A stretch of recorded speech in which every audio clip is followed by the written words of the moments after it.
Hey guys, I know that there are a lot of rants on YouTube, and a lot of them are lost in the clutter, but I just wanted to, get my 2 cents out there about the Sonic fandom. I mean, I love Sonic. I always had. I thought it was a great game. I liked the cartoon. I liked the Sonic Adventure, Sonic Heroes. The new games, Generations, rocks. It's awesome. Go play it. But the fan base is composed of the most ridiculous people ever. They are extremely unreasonable. And there are a lot of, retro fans who basically think that anything new in the game is going to make it automatically suck. And that is so ridiculous. And I have not come across a fan base that gets that ridiculous.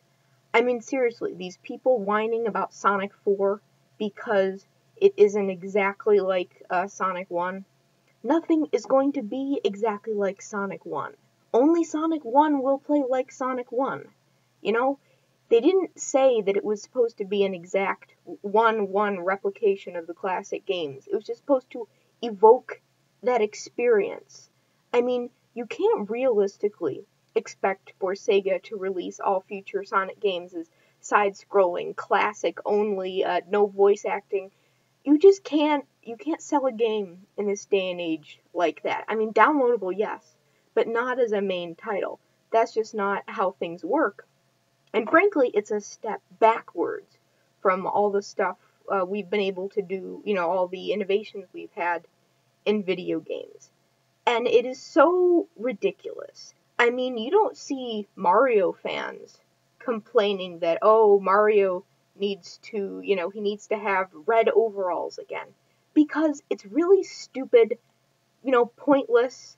And I thought that the gameplay was the most important thing about a game. And not things like the voice work or the character design. And some of these people seem to be forgetting that.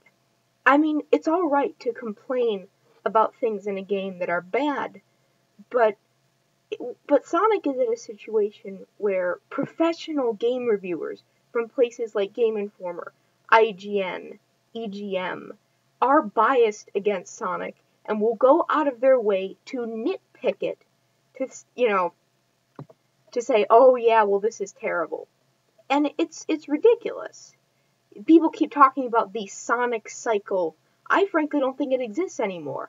And they're just, they're in denial, and they're trying to say that, they're trying to perpetuate that it exists, when frankly, with the release of Colors and Generations, I think Sonic is going to get some better games. And, I mean, just, you guys. And there's a big problem with nostalgia.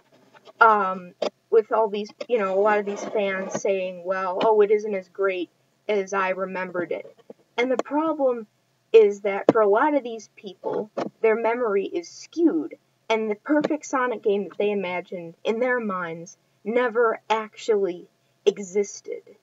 They just, they're seeing it through rose-colored glasses. And that is a form of unrealistic expectations. What I think these people need to do is they need to, don't expect, the original Genesis games. The problem is that what these people think of as a Sonic game is a very narrow definition. They're saying it can only be side-scrolling, it can only be action platforming. And I don't think that's true. I mean, Mario has gone into different genres. He's been sports. He's been role-playing games. Nobody's complained about that, so why shouldn't Sonic be able to do that? As long as it stars Sonic himself and, has an emphasis on speed, then I think that, that's a Sonic game. And, you guys just need to, lighten up a bit, open up your mind, and, try and have a more positive attitude. And, hopefully that will make your experience as a fan a bit better. That's all I wanted to say. Stay cool, guys.